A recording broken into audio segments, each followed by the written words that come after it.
Today we're gonna make one of my favorite dip recipes of all time. It's creamy, it's fresh, it's savory. Here we go. We're gonna start with a package of cream cheese. Now, probably the most important part about this dip recipe is that your cream cheese is at room temperature.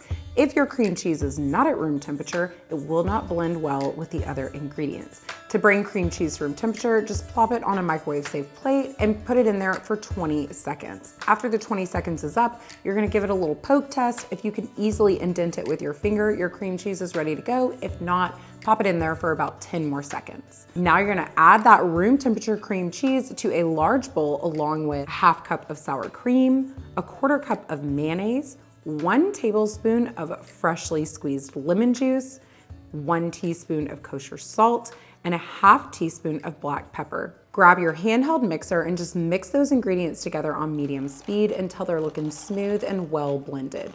This is the base of our dip. Now we're gonna add in a whole bunch of flavor. Here in the Anthony Kitchen, we firmly believe in the power of freshly grated cheese.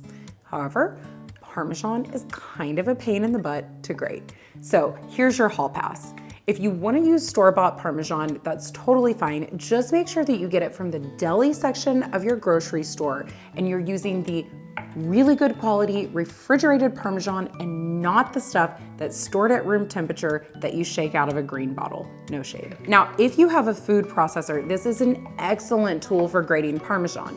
All you have to do is fit it with the blade attachment, cut your Parmesan up into little cubes, throw it right in the bowl, secure the lid, and process.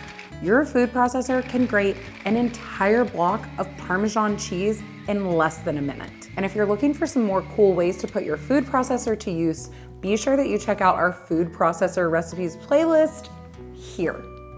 All right, so we've got our Parmesan cheese grated. That's a half cup. It's going into the bowl. Now I'm also gonna chop up some artichokes.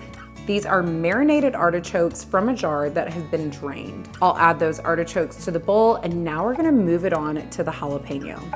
The jalapeno is just gonna add a tiny bit of spice to this dip, but it's gonna add so much fresh flavor. Speaking of jalapenos, our jalapeno popper dip is so baked and bubbly and completely irresistible. You might want to try that one too. You're gonna grab yourself 3 jalapenos, take those stems right off, remove the seeds as best as you can. It's okay if you still have a few little guys in there. And then we're just gonna chop that up nice and small. Add it to the bowl, and now we're gonna bring in a clove of garlic.